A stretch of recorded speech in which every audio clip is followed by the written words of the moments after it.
Hi friends, welcome to Vin's Cookbook.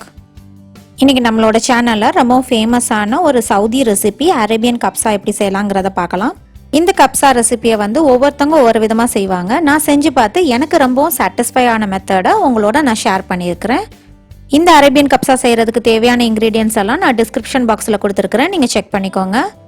இப்போ சூப்பரான Arabian chicken கப்சா எப்படி செய்யலாம்ங்கறத பார்த்திடலாம். ஃபர்ஸ்ட் நம்ம அரேபியன் கப்சா செய்யறதுக்கு தேவையான கப்சா மசாலாவை ரெடி பண்ணிக்கணும். அதுக்கு ஒரு மிக்சர் ஜார்ல ஒரு பெரிய துண்டு பட்டை, 12 ல இருந்து 13 ஏலக்காய், 1 டேபிள் ஸ்பூன் நல்ல மிளகு, 12 ல இருந்து 13 கிராம்பு, ஒரு நட்மக்கோட பாதி அளவு எடுத்திருக்கிறேன். அதாவது ஒரு ஜாதிக்காயோட பாதி. இதெல்லாத்தையும் சேர்த்துட்டு நல்ல ஃபைன் பவுடரா அரைச்சு எடுத்துக்க போறோம். ஃபைன் பவுடரா அரைச்ச மசாலாவோட 1/4 டீஸ்பூன் மஞ்சள் பொடி, 1 டேபிள் ஸ்பூன் மல்லிப்பொடி, 1 டேபிள் ஸ்பூன் ஜீரக பொடி, cumin பவுடர், இதெல்லாம் சேர்த்துட்டு நல்லா மிக்ஸ் பண்ணி எடுத்துக்கணும். இதுதான் நம்மளோட கப்சா மசாலா. இந்த கப்சா மசாலா 1.5 கப் பாஸ்மதி அரிசிக்கு கரெக்டா இருக்கும். அதாவது 300 கிராம் அரிசிக்கான அளவு. இதுல கிட்டத்தட்ட 3.5 டேபிள் ஸ்பூன் கப்சா மசாலா இருக்கும். இப்ப கப்சா மசாலா ரெடி ஆயிடுச்சு. அரேபியன் கப்சா செய்ய ஆரம்பிச்சிடலாம். சிக்கன் கப்சா செய்யறதுக்கு 1/2 கிலோ சிக்கன் லெக் பீஸ் கொஞ்சம் பெரிய சைஸாவே எடுத்திருக்கிறேன். சிக்கன்ல 2-3 ஸ்லிட்ஸ் போட்டுக்கணும். அப்பதான் மசாலா எல்லாம் உள்ளக்க இறங்கி சாப்பிட்றதுக்கு ரொம்ப டேஸ்டா இருக்கும். ஒரு பெரிய பேன் எடுத்துக்கலாம். பேன் நல்லா சூடானதும் அதுல 2 ல இருந்து 3 டேபிள் ஸ்பூன் நெய் சேர்த்துக்கலாம். கூடவே 4 ல இருந்து 5 டேபிள் ஸ்பூன் எண்ணெய் சேர்த்துக்கலாம். எந்த குக்கிங் ஆயில் வேணாலும் நீங்க எடுத்துக்கலாம். நம்ம சேர்த்துக்கிட்ட எண்ணெயும் நெய்யும் நல்லா சூடானதும் அதுல 1/4 இன்ச் பட்டை, 3 கிராம்பு, 3 ஏலக்காய், 1 டீஸ்பூன் நல்ல மிளகு இதெல்லாம் சேர்த்துட்டு லைட்டா பொரிய விடணும். நல்லா பொரிஞ்சதும் 1.5 மீடியம் சைஸ் ஆனியனை நீல வாக்கில் தின் ஸ்லைசஸாக கட் பண்ணி வச்சிருக்கிறேன். கூடவே 2 டேபிள் ஸ்பூன் இஞ்சி, 2 டேபிள் ஸ்பூன் பூண்டு இது எல்லாத்தையும் சின்ன சின்னதாக கட் பண்ணி வச்சிருக்கிறேன். அதை இதோட சேர்த்துட்டு நல்லா வதக்கி எடுத்துக்க போகிறோம்.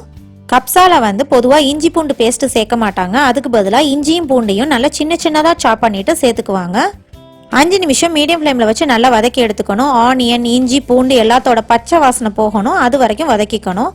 ஆனியனும் இந்த மாதிரி டிரான்ஸ்பரண்ட் ஆகணும். அது வரைக்கும் நல்லா வதக்கி எடுத்துக்கணும். அப்பதான் கப்சா நல்லா டேஸ்டா வரும். இந்த ஸ்டேஜ்ல 1/2 கிலோ தைஸோட சேர்த்த சிக்கன் லெக் பீஸை இதுல சேர்த்துக்க போறோம். சிக்கன் நல்ல பெரிய பெரிய பீஸா இருந்ததான் கப்சா நல்லா டேஸ்டா இருக்கும். சேர்த்துட்டு ஆனியனோட சேர்த்து நல்லா மிக்ஸ் பண்ணி எடுத்துக்கணும். மீடியம் ஃப்ளேம்ல 5 நிமிஷம் சிக்கன் ஆனியனோட சேர்ந்து வேகணும். சிக்கனோட கலர் லைட்டா சேஞ்ச் ஆகும். இப்போ நம்ம கப்சா மசாலா ஆட் பண்ணிடலாம். நம்ம மிக்ஸ் பண்ணி வச்சிருந்த கப்சா மசாலா கிட்டத்தட்ட 3.5 டேபிள் ஸ்பூன் கப்சா மசாலாவை சிக்கன்ல சேர்த்துக்க போறோம். உங்களுக்கு கப்சா மசாலா ஜாஸ்தியா இருக்குதுன்னு நினைச்சீங்கன்னா நீங்க 3 டேபிள் ஸ்பூன் கூட யூஸ் பண்ணிக்கலாம். மீதி உள்ளதை ஒரு ஏர்டைட் கண்டெய்னர்ல ஸ்டோர் பண்ணி வச்சுட்டு திரும்பவும் கப்சா செய்யும் போது யூஸ் பண்ணிக்கலாம். மசாலா சேர்த்துட்டு நல்லா கலந்து விட்டுக்கணும். மசாலா ஒவ்வொரு சிக்கன் பீசஸ்லயும் நல்லா சேர்றது மாதிரி நல்லா கலந்து விட்டுக்கணும். மசாலா சிக்கனோட சேர்ந்து நல்லா மிக்ஸ் ஆயிடுச்சு. இந்த ஸ்டேஜில் 3 மீடியம் சைஸ் தக்காளியை மிக்சியில் நல்லா ஃபைனாக அரைச்சி எடுத்துருக்கிறேன். அதை இதோட சேர்த்துடலாம்.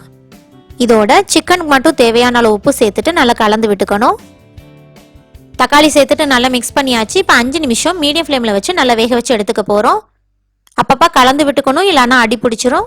எண்ணெய் நல்லா பிரிஞ்சு வரும், அது வரைக்கும் வேகணும். இந்த கப்சா செய்யறதுக்கு 1.5 கப் அரிசி, அதாவது 300 கிராம் பாஸ்மதி அரிசியை 1/2 மணி நேரம் 3 கப் தண்ணியில் ஊற வச்சு எடுத்துருக்கிறேன். எண்ணெய் நல்லா பிரிஞ்சு வந்துருச்சு. இந்த ஸ்டேஜில் அரிசி ஊற வச்சிருந்த 3 கப் தண்ணியும் இதில் சேர்த்துக்கலாம். தண்ணி சேர்த்துட்டு நல்லா கலந்து விட்டுக்கணும். கலந்துட்டு இதோட 2 ட்ரை லெமன், இப்போ எல்லா சூப்பர் மார்க்கெட்லேயும் அவைலபிளாக இருக்குது, அதை இதோட சேர்த்துக்கலாம். இந்த ட்ரை லெமன் கப்சாக்கு ஒரு மெயினான இன்க்ரீடியன்ட். இது ஒரு நல்ல ஃப்ளேவரை தரும். உங்களுக்கு ட்ரை லெமன் கிடைக்கலன்னா ஒரு லெமனோட தோலை லைட்டாக கிரேட் பண்ணிட்டு இதில் சேர்த்துக்கலாம். அதுவும் நல்லா தான் இருக்கும். ட்ரை லெமன் சேர்த்துட்டு மூடி போட்டு 10 நிமிஷம் ஹை ஃப்ளேமில் வச்சு நல்லா வேக வச்சு எடுத்துக்க போகிறோம். 10 நிமிஷத்துக்கு அப்புறம் சிக்கன் நல்லா வெந்திருக்கும். சிக்கனை நம்ம தனியாக எடுத்துடணும். சிக்கனை தனியாக டோஸ்ட் பண்ணி எடுக்கணும். சிக்கன் ஒரு 95% வெந்திருக்கும். நம்ம ஒரு 5% டோஸ்ட் பண்ணி எடுத்துட்டா போதும். எல்லா சிக்கனையும் எடுத்ததுக்கு அப்புறம் ஊற வச்சிருந்த 1.5 கப் பாஸ்மதி அரிசியை இதில் சேர்த்துக்கலாம். சேர்த்துட்டு லைட்டாக கலந்து விட்டுக்கணும். அதோட 3 டேபிள் ஸ்பூன் துருவுன கேரட், கூடவே 1 டீஸ்பூன் ஆரஞ்சோட தோலை கிரேட்டர்ல துருவி எடுத்துருக்கிறேன். அதை இதோட சேர்த்துக்கலாம். இதெல்லாம் சேர்த்துட்டு லைட்டா கலந்து விட்டுக்கணும். அரிசி உடையாம நம்ம கலந்து விட்டுக்கணும். கலந்து விட்டுட்டு இந்த கப்சாக்கு தேவையான அளவு உப்பு சேர்த்துக்கலாம். உப்பு சேர்த்துட்டு லைட்டா ஒரு தடவை கலந்து விட்டுக்கணும். இப்போ மூடி போட்டு 10 நிமிஷம் மீடியம் ஃப்ளேம்ல வச்சு வேக வச்சு எடுத்துக்கணும். ஸ்டீம் எதுவும் வெளியில போகாத மாதிரி ஒரு டைட்டான மூடி வச்சு மூடிக்கணும். 10 நிமிஷத்துக்கு அப்புறம் தண்ணியெல்லாம் ஓரளவு வத்தி இருக்கும். ஒரு தடவை லைட்டா கலந்து விட்டுக்கணும், இல்லைன்னா அடி பிடிச்சிரும். லைட்டா கலந்து விட்டதுக்கு அப்புறம் திரும்பவும் மூடி போட்டு 10லேருந்து 15 நிமிஷம் சிம் ஃப்ளேம்ல வச்சு நல்லா வேக வச்சு எடுத்துக்க போறோம். 10 நிமிஷம் வேகட்டும். அதுக்குள்ள நம்ம சிக்கனை வந்து டோஸ்ட் பண்ணி எடுத்துடலாம். அதுக்கு ஒரு பேன் நல்லா சூடாக்கிக்கலாம். பேன் நல்லா சூடானதும் அதுல 1 டேபிள் ஸ்பூன் நெய் இல்லைன்னா எண்ணெய் சேர்த்துக்கலாம். நெய் சூடானதும் நம்ம வேக வச்சிருந்த சிக்கனை வந்து ஒன்றா சேர்த்துட்டு நல்லா டோஸ்ட் பண்ணி எடுத்துக்கணும். 2 சைடும் நல்லா ப்ரௌன் கலர் மார்க்ஸ் வரது மாதிரி நல்லா டோஸ்ட் பண்ணி எடுத்துக்கணும். 2 நிமிஷம் ஹை ஃப்ளேமில் வச்சு நல்லா டோஸ்ட் பண்ணி எடுத்தீங்கனாலே போதும். 2 சைடும் நல்லா ப்ரௌன் மார்க்ஸ் வந்துடும். சிக்கன் ரெடி ஆயிடுச்சு. அதே மாதிரி கப்சாவும் ரெடி ஆயிடுச்சு. கிட்டத்தட்ட 12 நிமிஷத்தில் நான் வச்சிருந்த கப்சா வந்து ரெடி ஆயிடுச்சு. அரிசி எதுவும் உடையாம நல்லா பொலன்னு உதிரியாக வந்திருக்கு. 10 நிமிஷம் வச்சிருந்த சிம் ஃப்ளேமில் 5 நிமிஷத்தில் ஒரு தடவை கலந்து விட்டுக்கணும், இல்லைன்னா அடி பிடிச்சிரும். ஒரு தடவை லைட்டா கலந்து விட்டுக்கணும்.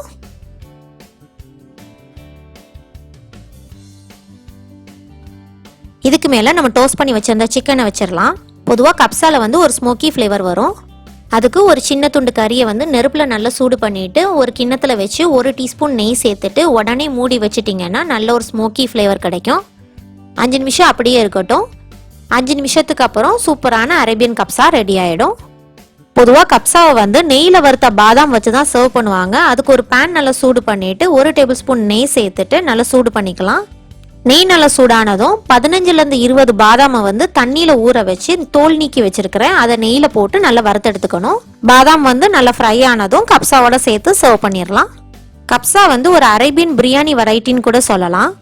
கப்சால வந்து ஸ்பைசஸோட ஃப்ளேவர் தான் கொஞ்சம் ஜாஸ்தியாக இருக்கும். ரொம்பவும் டிஃப்ரெண்ட்டாக இருக்கும். ட்ரை பண்ணி பாருங்க. இந்த மாதிரி கப்சாவை சர்வ் பண்ணிட்டு நம்ம டோஸ்ட் பண்ணி வச்சிருந்த சிக்கன் இதுக்கு மேலே வச்சுட்டு நம்ம வறுத்து வச்சிருந்த பாதாம் வச்சு சர்வ் பண்ணிங்கன்னா சூப்பரான அரேபியன் கப்சா ரெடி ஆயிடுச்சு. ரொம்பவும் டிஃப்ரெண்ட்டாகவும் ரொம்ப டேஸ்டியாகவும் இருக்கும். ட்ரை பண்ணி பாருங்க. ட்ரை பண்ணி பார்த்துட்டு எப்படி வந்துன்னு எனக்கு கமெண்ட் செக்ஷனில் எழுதுங்க. மறக்காம என்னோட சேனலை சப்ஸ்கிரைப் பண்ணுங்க. சப்ஸ்கிரைப் பண்ணிட்டு பக்கத்தில் இருக்க பெல் பட்டனை கிளிக் பண்ணுங்க. அப்பதான் நான் போடுற வீடியோலாம் உங்களுக்கு நோட்டிஃபிகேஷனாக வரும். பார்க்கறதுக்கும் ரொம்ப ஈஸியாக இருக்கும். Stay home, stay safe. Thank you.